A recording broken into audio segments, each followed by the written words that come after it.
शहर से दूर एक घना जंगल था, जिसके बीचों बीच एक पुराना बंद पड़ा रेलवे स्टेशन था। इसे काली हवेली स्टेशन कहते थे। स्टेशन के ऊपर एक बड़ा सा क्लॉक टावर था, जिसकी घड़ी हमेशा 12 बजे पर रुकी रहती थी। कोई नहीं जानता था कि क्यों, लेकिन गांव के बुजुर्ग कहते थे कि जब घड़ी की सुई 12 पर मिलती है तो कोई अदृश्य शक्ति यहां दस्तक देती है। ये स्टेशन कई दशकों से बंद था।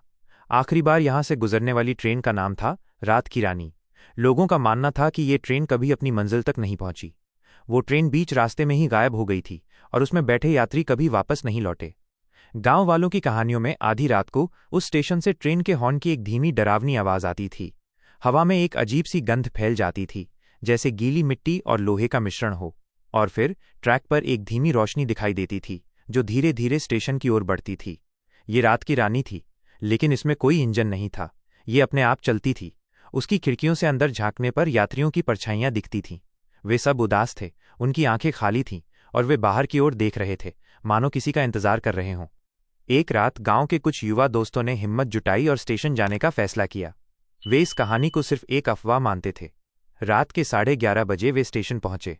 सब कुछ शांत था, सिर्फ रात के कीड़ों की आवाजें आ रही थीं। वे क्लॉक टावर की ओर गए। जैसे ही घड़ी में 12 बजने वाले थे, अचानक घड़ी की सुई हिलने लगी। टिक टिक की आवाज तेज हो गई और एक तेज डरावनी आवाज में घड़ी ने 12 बजाए। घड़ी के बजते ही दूर से एक हॉर्न की आवाज आई। दोस्तों का दिल जोर जोर से धड़कने लगा।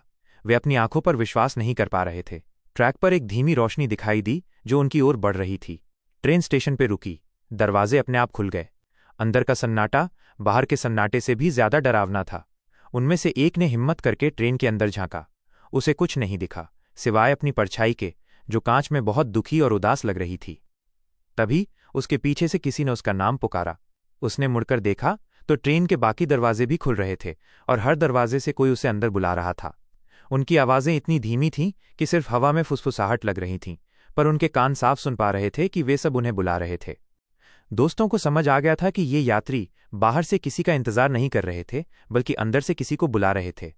वे सब डर के मारे पीछे हटे और जैसे ही वे भागे, ट्रेन के दरवाजे धड़ाम से बंद हो गए और वो धीमी रोशनी के साथ ट्रैक पर आगे बढ़ गई, अंधेरे में गायब हो गई। गांव वापस लौटकर उन्होंने कसम खाई कि वे उस रात के बारे में कभी किसी से बात नहीं करेंगे।